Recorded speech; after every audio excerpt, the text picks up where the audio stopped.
ये वाली नहीं, रामचरितमानस की बात नहीं कर रहा हूँ, तुलसीदास जी वाली। वाल्मीकि रामायण, असल रामायण वही है जो 2000 साल पहले लिखी गई थी हिंदू धर्म के अकीदे के हिसाब से। जब रावण सीता को लेके चला गया तो हनुमान और लक्ष्मण दोनों तलाश करके रावण की लंका में आग लगाकर सीता जी को रावण के चंगुल से छुड़ाकर जब लाते हैं और रामचंद्र जी के सामने खड़ा कर देते हैं तो सीता जी रामचंद्र जी के पैरों पे गिर गईं। वहीं से हिंदू धर्म में पैर छूने का रवाज चल रहा है। पैरों पे गिर गईं, उनके पैर छूने लगी। हनुमान और लक्ष्मण ने मेरी इज्जत लुटने से हमको बचा लिया और रावण हमारी इज्जत पर हाथ नहीं डाल सका। लेकिन जब सीता जी रामचंद्र जी के पैर छूने लगी तो रामचंद्र जी ने उनको छूने नहीं दिया। घुटनों तक पहुंची थी, पैरों पे जा रही थी, उन्होंने पकड़ लिया और उठा लिया। और वाल्मीकि रामायण कहती है रामचंद्र जी ने ये जुमले पढ़े, राम रामाय नमः, राम रामाय सत्यमस्तु। है सीता, मैं राम हूं और राम का भी एक राम है ऊपर वाला। राम रामाय नमः। सीता, राम के राम को नम करो, राम रामाय नमः। राम के राम को, मैं राम हूं तेरा, तेरे राम का राम है ऊपर वाला। हाय सीता, राम के राम को, अपने राम के राम को नमा करो, अपने राम को नहीं। हिंदू भाई समझ बैठे अपने राम को नमा करो, सर झुकाओ। जबकि रामचंद्र जी ये कह रहे हैं अपने राम के राम को नमा करो, अपने राम के राम के सामने झुको, उसको प्रणाम करो, उसके सामने सर झुकाओ। राम रामाय सत्यमस्त। हाय सीता, तेरे राम का ही राम सच्चा है। इसलिए अर्थी दी जाती है जब जनाजा उठता है हिंदू भाइयों में किसी का, तो जब शमशान घाट ले जाते हैं तो क्या पढ़ते हैं मालूम है? क्या पढ़ते हैं?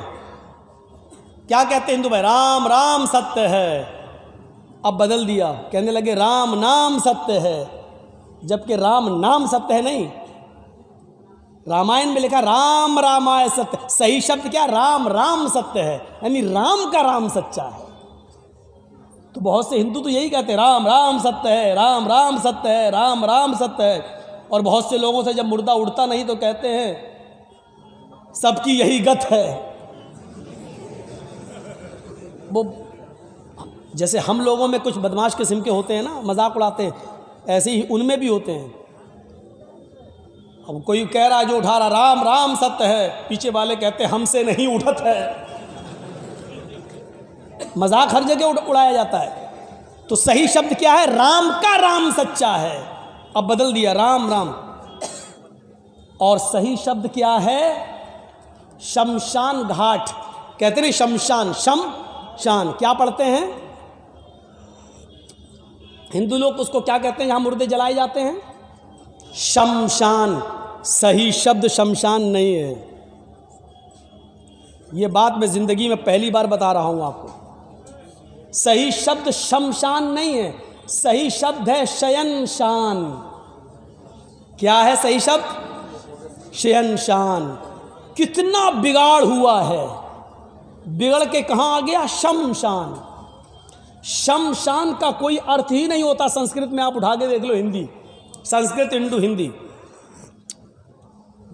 और शयनशान का मतलब होता है, आप ट्रेन में सफ़र करेंगे, ट्रेन में जब आप जाएंगे तो आप देखेंगे जो कोच होते हैं रिजर्वेशन कोच, तो उसमें आप देखेंगे इंग्लिश में लिखा होता है स्लीपर कोच, स्लीपर कोच। और हिंदी में क्या लिखा होता है? शयनशान डिब्बा, शयनशान। शयनशान का मतलब, स्लीपर का मतलब सोने वाला, यानी यहाँ पर आदमी सोता है, यानी सोने वाली सीट उसको मिलती है। और उसी को हिंदी में क्या कहते हैं, जहां सुला दिया जाए, शयनशान, सुला दिया जाए, उसी से है शयनशान घाट, यानी मुर्दे को जहां सुलाया जाता हो। आपके यहां सुलाया तो जाता ही नहीं है, आपके यहां जलाया जाता है। शयनशान का मतलब होता है कब्रिस्तान, जहां मुर्दे को लिटा दिया जाता है। शयनशान का मतलब होता है कब्रिस्तान। तुम अपने मुर्दों को शयनशान ले जाओ, मतलब क्या हुआ, घाट ले जाओ? नहीं, कब्रिस्तान ले जाओ। यानी दफन करने का सबूत हिंदू भाइयों में भी है, जलाने का सबूत उधर भी नहीं है। लेकिन अब बदल दो। अब जिस देश के अंदर ऐसे पढ़े लिखे पंडित लोग होंगे आजकल की तरह, साक्षी महाराज जैसे लोग, तो वो धर्म का बेड़ा गर्क नहीं करेंगे तो क्या होगा। कोई पढ़ा लिखा आदमी इनके बीच में पढ़ नहीं पा रहा है, उससे डिबेट हो नहीं पा रही है, नहीं तो उसकी पढ़े लिखे लोगों से डिबेट करते ही कब हैं। मैंने आपको बताया था ना,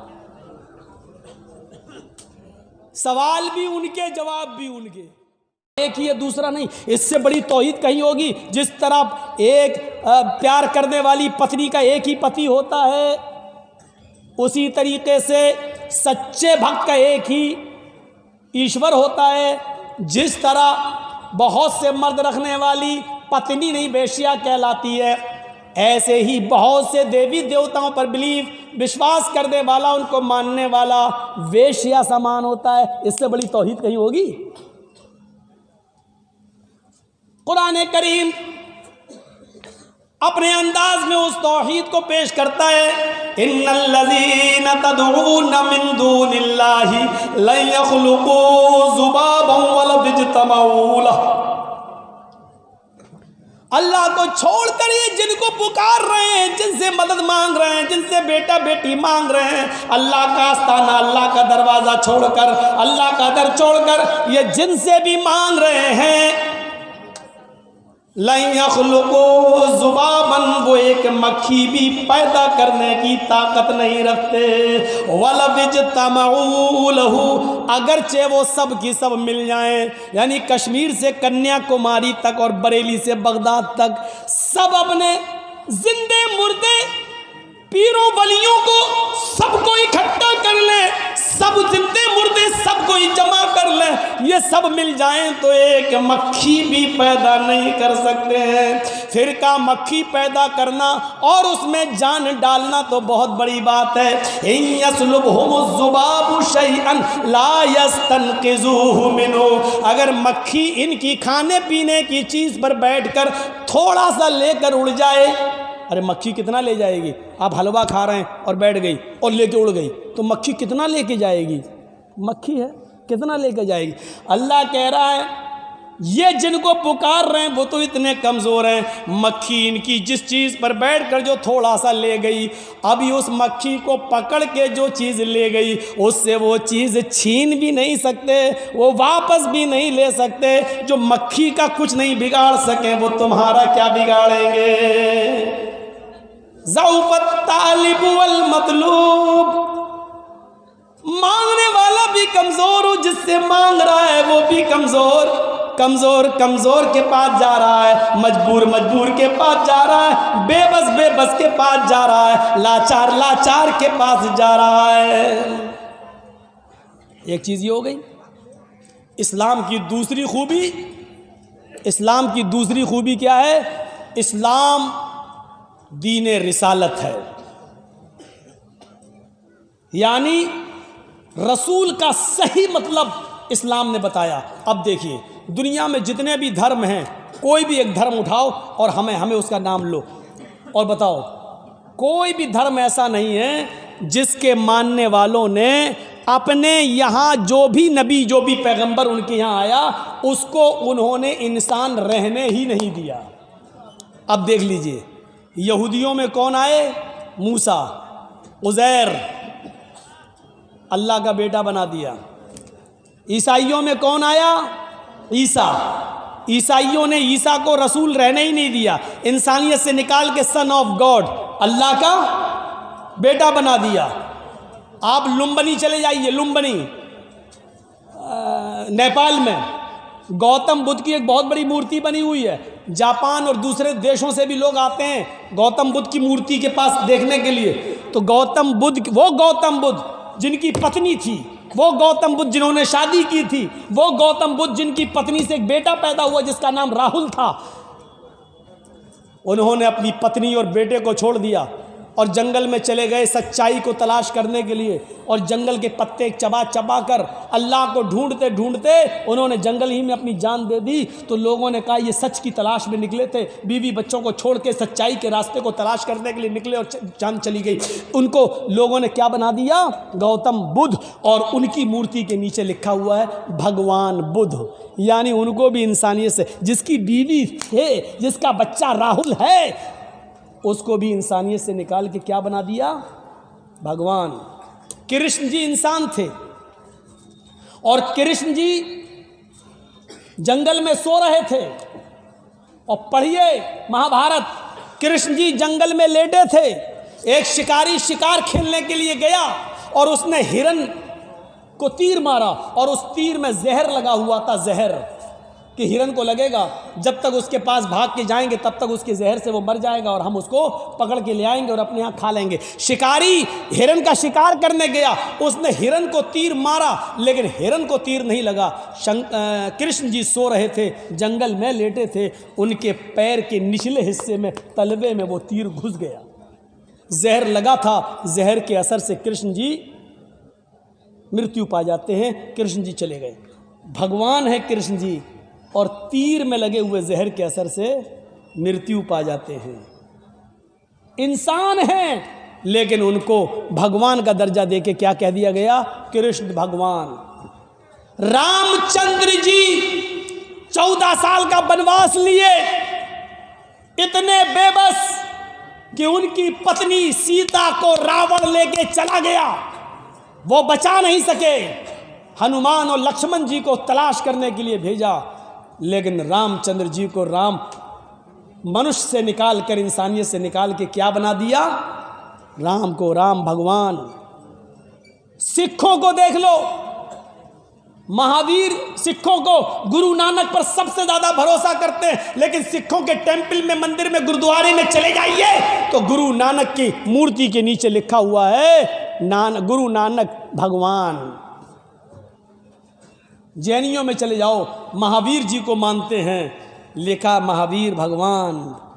दुनिया में कोई धर्म ऐसा नहीं रहा जिसने अपने यहाँ आने वाले इंसान को, महान पुरुष को, पुरुष रहने दिया हो, इंसान भगवान का दर्जा दे दिया।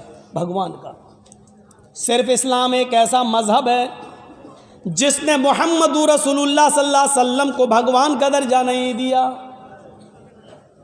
आने वाले उस नबी के बारे में अल्लाह ताला ने फरमाया क्या है? दुनिया के मुसलमानों, अल्लाह मैं ही हूं, तुम्हारे दरमियान हम जो रसूल भेजे हैं, जो पैगंबर भेजे हैं, वो भगवान नहीं है।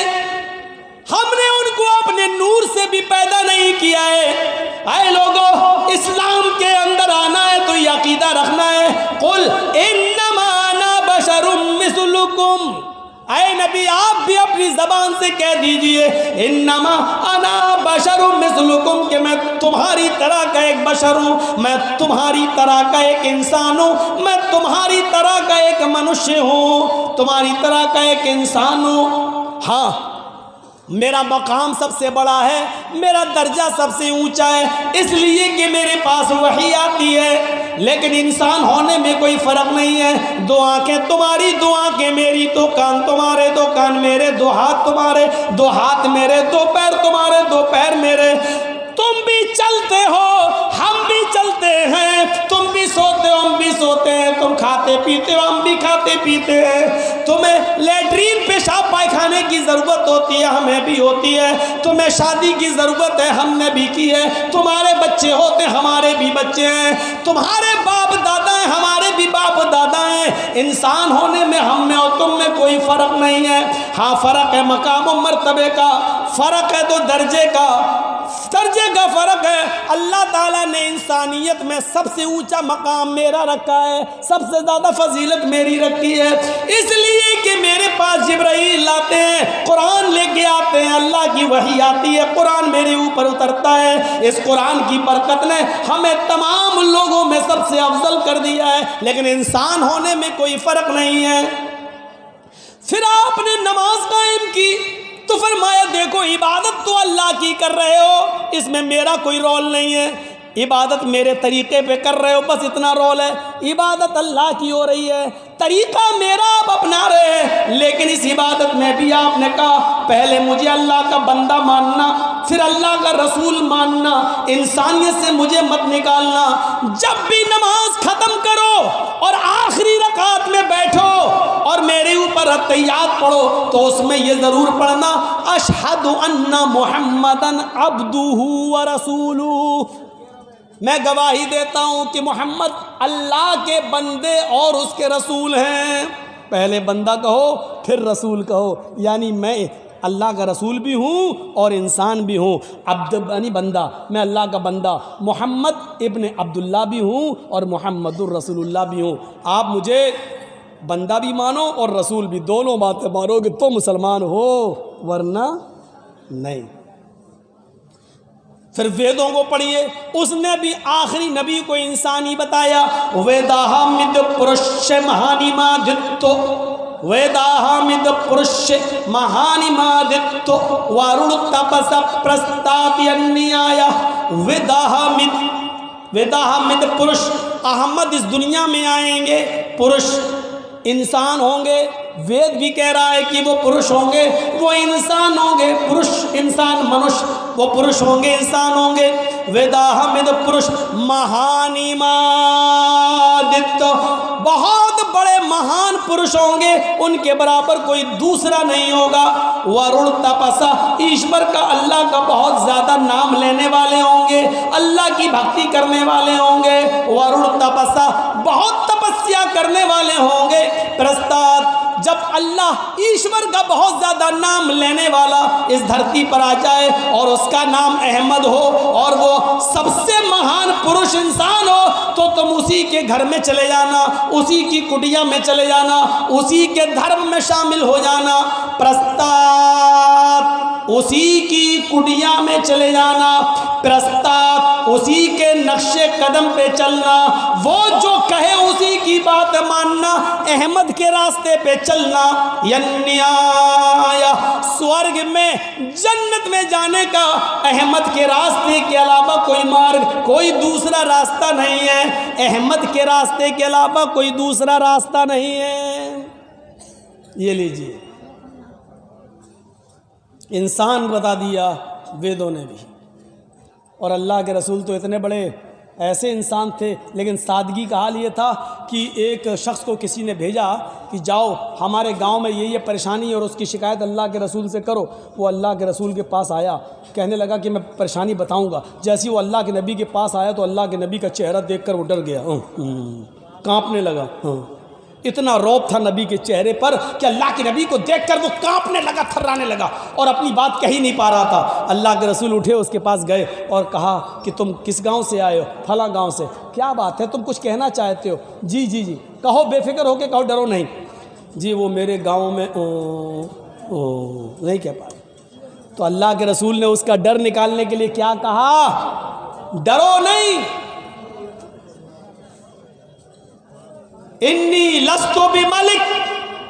अरे मैं कोई बादशाह थोड़ी हूँ, मैं कोई बादशाह थोड़ी हूँ जो तुम मुझसे डर रहे हो।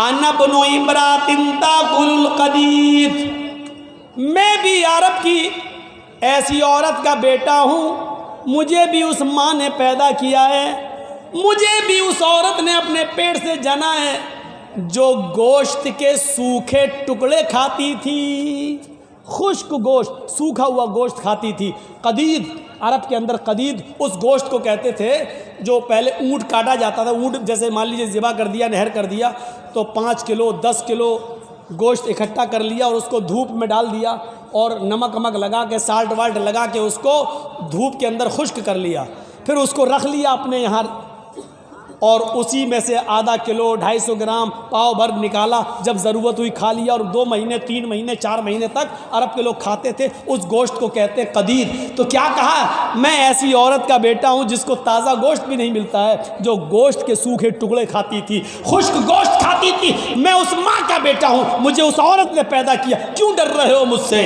मैं बादशाह नहीं हूँ। अल्लाह के रसूल ने अपने आप को एक माँ का बेटा कहा। ज़रा गौर करो इंसान, ये दूसरी खूबी है जो किसी और मज़हब के अंदर हमें नहीं मिलती है। किसी ने अपने आप को इंसान नहीं कहा, और कहा है तो उसके मानने वाले उसको इंसान नहीं मानते सिवाय इस्लाम के। तीसरी खूबी क्या है इस्लाम की? तीसरी खूबी यह है कि ये अपने अंदर सबको शामिल करता है, अमीर के लिए भी और गरीब के लिए भी, दोनों।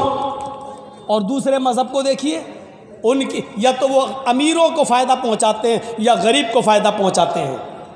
अब थोड़ी देर और बैठ जाइए बस, उसके बाद आपको भी जाना है, मुझे मालूम है रात के 12 बजे टाइम मिलेगा तो यही हाल होगा। बैठिए, थोड़ी सी और सुन लीजिए। ये आप और सुन लें तो आपको बहुत फ़ायदा होगा कि और मज़ाहिब या तो अमीरों को फ़ायदा पहुंचाते या गरीब को। इस्लाम दोनों के लिए है। आइए पहले मैं ईसाइयत दिखलाता हूँ, फिर हिंदू धर्म दिखलाता हूँ, और फिर इस्लाम। ये 3 बड़े बड़े मज़हब से एक तकाबुल करके बताता हूँ आपको। ईसाइयत में क्या लिखा है, बाइबल पढ़िए। ईसा अलैहिस्सलाम का एक बहुत गहरा दोस्त था जिसका नाम था पितरस। गौर से सुनना, जिसको जाना हो ये वाक़या सुन ले फिर चला जाए। उसका नाम क्या था? पितरस। ईसा पितरस को ऐसे ही मानते थे जैसे अल्लाह के रसूल हज़रत अबू बकर को मानते थे। ईसा की नज़र में पितरस की वही हैसियत थी। पितरस बहुत बड़ा अमीर आदमी था। पितरस, ईसा अलैहिस्सलाम, जीसस पितरस के पास गए और उससे कहने लगे, आए पितरस, तुम्हारे पास इतनी दौलत है, इतना पैसा, इतना माल, क्या तुम अल्लाह के पास ऊपर लेके जाओगे? क्या तुम ये ऊपर ले जाओगी ये दौलत? तो पितरस ने कहा, मैं क्या करूं? जीसस ने कहा कि सारा माल अल्लाह की राह में खर्च कर दे, सारा माल अल्लाह की राह में खर्च कर दे। पितरस कहने लगा, सारा माल? अरे 10% ख़त्म, 10वां हिस्सा दे दूं? नहीं। 20वां दे दूं? नहीं। अरे अच्छा चलो चौथाई दे दूं? नहीं। सारा माल खर्च करो। लास्ट में पितरस आया, कहने लगा, अच्छा ऐसा करो, मैं आधा माल अल्लाह की राह में खर्च कर देता हूँ और आधा अपने पास। भाई मेरे भी तो बीवी बच्चे हैं, मेरे भी, उनके लिए भी तो हमें छोड़ना है। तो ईसा अलैहिस्सलाम ने, जीसस ने क्या कहा? बाइबल में लिखा है, क्या कहा? अरे नहीं, आधे में भी तुम्हें जन्नत नहीं मिलेगी। सुई के सुराख से ऊंट चला जाए ये तो हो सकता है। लो बाइबल में क्या लिखा है? जीसस क्या कह रहे? ईसा, हाय पितरस, अल्लाह की जन्नत में कोई अमीर चला जाए ये मुमकिन नहीं है। ऊंट, सुई के सुराख से ऊंट का चला जाना तो मुमकिन है, सुई के सुराख से ऊंट का दाखिल होना ये तो हो सकता है, लेकिन अल्लाह की जन्नत में कोई पैसे वाला चला जाए ये मुमकिन नहीं है। जब तक तू गरीबों में सारा का सारा माल नहीं दे देगा तब तक तू जन्नत में नहीं जाएगा। पितरस ने कहा, तो मुझे जन्नत में जाना ही नहीं है। लो भाग आए और ईसा को छोड़ दिया। ये बाइबल कह रही, और सही बात है भैया, पूरा कौन दे देगा? मेरे पास एक ही घर है और कह दो कि जब तक तुम अपना पूरा का पूरा घर नहीं दे दोगे गरीब को तब तक तुम जन्नत में नहीं जाओगे। हम दे देंगे? कभी नहीं देंगे। इसलिए इस्लाम ने क्या कहा, अगर तुम इस्तिताअत रखते हो तो तुम्हारे ऊपर जिम्मेदारी क्या है? 2.5%, 100 में 2.5 रुपया गरीब को दो, 1000 में 25 रुपया दो, 1 लाख में 2.500। हर आदमी दे सकता है, लेकिन कह दो 1000 है पूरा दे दो, तो कौन दे देगा? तो पितरस ने कह दिया, हटो, नहीं देंगे। तो पता चला ईसाई बनोगे तो गरीब होना ज़रूरी है, अगर अमीर रहोगे तो जन्नत में जा ही नहीं सकते। ईसाई धर्म हमें बताता है कि जन्नत में जाना है तो गरीब बनकर जा सकते हो, अमीर रहकर जन्नत नहीं मिलेगी। आओ ज़रा हिंदू धर्म देख लें, मनुस्मृति उठा लो और पढ़ लो।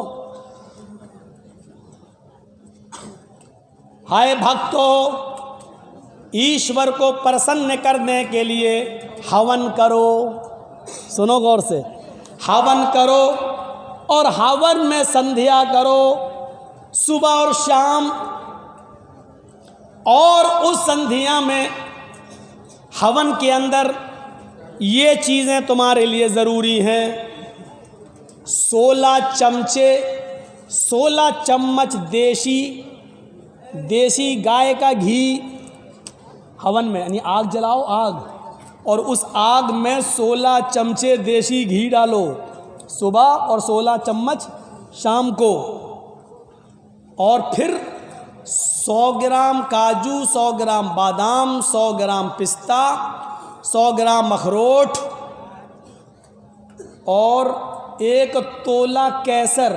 केसर समझते हैं ना, केसर, अरे वो बहुत महंगी होती है, लाल रंग की होती केसर। अब आपके यहाँ क्या बोलते हैं हमें नहीं मालूम। जाफरान 1 तोला, 1 तोला। अभी बैद्यनाथ वगैरह की लेके देखो तो आपकी हवा उखड़ जाएगी। 1 तोला इतनी महंगी, और उसमें है 1 तोला सुबह और 1 तोला शाम को। ये 6-7 चीज़ें ही हमें बस याद हो पाई हैं। टोटल मिला के 26 चीज़ें हैं। कुल मिला के मैं बता दूं आपको 26 चीज़ें हैं, जिसमें मुझे 16 चम्मच देसी घी, काजू, अखरोट, बादाम, पिस्ता और केसर, इतनी चीज़ें हमें याद हैं। बस 6 चीज़ें, 20 चीज़ें हमें भी याद नहीं हैं क्या क्या हैं। अब आप जोड़ो, सुबह भी और इतना शाम में, ये आग जलाओ, आहुति दो और इतनी चीज़ें आग के हवाले करो, स्वाहा, ये सब जलाओ। अब 16 चम्मच देसी गाय का घी, और देसी घी तो बाबा रामदेव ही दे पाएंगे भैया, ओरिजिनल कहाँ मिलेगा। वही कहते हैं हमारी हर चीज़ ओरिजिनल है, पता चला उनका शहद भी नकली निकला। वो तो जब लेबोरेटरी पे जा रहा है तो उनकी हर चीज़ में मिलावट निकल रही है। मैं किसकी बात कर रहा हूँ मालूम है ना आपको, नाम लेना सही नहीं है, इशारा कर दूँ, 2.25 आँख वाला, हर चीज़ उसकी नकली चल रही है। और नकली चलने के बावजूद भी मेहरबानी कहीं और किसी और की है उनके ऊपर, वरना कभी जो बेचारा किसी औरत की शलवार पहन के भागा हो, आज वो धड़ल्ले से, सुना था नहीं क्या कह रहा था, ऐसे आंख मारता हुआ क्या कह रहा था मालूम है। अच्छा भाई आप लोग बताइए 70 रुपये पेट्रोल चाहिए कि 35 रुपये, और आंख मारता जा रहा था। वो तो बाबा था, बच गया। हम लोग होते तो लड़कियों की सैंडल खा जाते, क्योंकि जिस शो में वो कह रहा था वहाँ जितने जेंट्स थे उससे ज़्यादा लड़कियाँ बैठी हुई थी। तो इतनी चीज़ें सुबह और इतनी चीज़ें शाम को। अब 16 चम्मच देसी घी, 1 चम्मच में 10 ग्राम भी घी मान लो तो 16 चम्मच में कितना हो गया, 160 ग्राम। चलो 150 ग्राम मान लो, 10 ग्राम हम छूट दे रहे हैं, कितने का हो गया, 150 ग्राम सुबह और 150 ग्राम शाम को। अगर 300 रुपये किलो भी मान लो तो कितने का हो गया, 40-50 रुपये का तो हो ही गया होगा। 40 का सुबह, 40-50 का शाम को, यानी 50 रुपये सुबह, 50 रुपये शाम, 100 रुपये तो ये हो गए। 100 ग्राम बादाम 80 रुपये के, 100 ग्राम अखरोट, 100 ग्राम पिस्ता, 100 ग्राम काजू और 1 तोला जाफरान, वो तो कई हज़ार की है। और इसके अलावा 26 चीज़ें सुबह और इतनी चीज़ें शाम में। और क्या लिखा हुआ है, ये हर हिंदू को करना ही पड़ेगा, चाहे वो अमीर हो या गरीब। ये लिखा, मनुस्मृति में हवाले का जिम्मेदार मैं, गलत हो तो कोई भी हिंदू भाई हमें टच कर सकता है, मिल सकता है। भारत में हूं, कहीं बाहर भागा हुआ नहीं हूं। हजार यानी सब मिला के बहुत कम कर दूं तो 1000 रुपये का सुबह और 1000 रुपये का शाम को खर्चा, 2000 रुपये कहाँ से लाएगा गरीब आदमी। और लिखा है कि ये गरीब को भी करना पड़ेगा, अन्यथा सब अधर्मी होकर मरेंगे। अगर ऐसा नहीं किया तो वो हिंदू नहीं बल्कि अधर्मी होकर मरेगा और स्वर्ग में नहीं जाएगा। हिंदू धर्म में स्वर्ग में जाने के लिए 2000 रुपए रोजाना आग के हवाले करना पड़ेंगे। ईसाइयों में आपको सारी दौलत लुटाना पड़ेगी, वहाँ गरीब होना ज़रूरी है। और हिंदू बनना है तो आपके लिए 2000 रुपये सुबह और 2000 शाम में, या 1000 सुबह 1000 शाम को 2000 रुपये रोज़ाना आग के हवाले करना ज़रूरी है, तो जन्नत मिलेगी। ईसाई धर्म गरीबों का और हिंदू धर्म अमीरों का। अब अंबानी और अडानी तो जन्नत में चले जाएंगे, इनके पास 2000 क्या, ये तो 2 लाख सुबह और 2 लाख शाम को भी कर लेंगे। और अभी तो कुछ दिनों के बाद अगर ये कानून न बदला गया तो किसानों का खून चूस चूस कर ये और मोटे होंगे, माल अपने गोदामों में भरेंगे। अब आइए, मैंने 2 धर्मों को रख के अब इस्लाम को बताऊं, और सोचिए मेरे प्यारे साथियों, हाय हाय, इस्लाम ने 5 चीजें इस्लाम की बुनियाद बताई हैं। नमाज, रोज़ा, हज और ज़कात और कलमा शहादत, कलमा तैयबा। कलमा तैयबा अमीर गरीब सबके लिए, नमाज अमीर गरीब सबके लिए, रोज़ा अमीर गरीब सबके लिए। लेकिन इस्लाम की बुनियादी 5 चीज़ों में 2 चीज़ें भी बुनियाद हैं, लेकिन वो गरीबों से हटा दी गई हैं, ज़कात और हज। अगर आपके पास इस्तिताअत है तो ज़कात देंगे, नहीं है तो कोई बात नहीं, बल्कि गरीब हैं तो आपको ज़कात दी और जाएगी। हज भी आप पर फ़र्ज़ नहीं है, अगर इस्तिताअत तो वहाँ जाने का तो हज करो, नहीं है तो कोई बात नहीं है, आप पर हज फ़र्ज़ी नहीं है। ये नहीं कहा गया कि गरीब जन्नत में नहीं जाएगा, बल्कि ये और कह दिया गया कि गरीब अमीर आदमी से 500 साल पहले जन्नत में जाएगा। इसलिए कि हिसाब व किताब अमीरों से बहुत लंबा लिया जाएगा और गरीबों से माल का हिसाब ही नहीं, उनके पास तो कुछ था ही नहीं, वो हिसाब कैसे देंगे, नहीं दे पाएंगे। 500 साल पहले वो पहले जन्नत में दाखिल कर दिए जाएंगे। अमीर भी जन्नत में जाएगा, लेकिन उनसे माल का एक एक पैसे का हिसाब होगा, कमाया कहाँ से, खर्च कहाँ किया, एक एक पैसे का हिसाब होगा। बताओ क्या जवाब दोगे?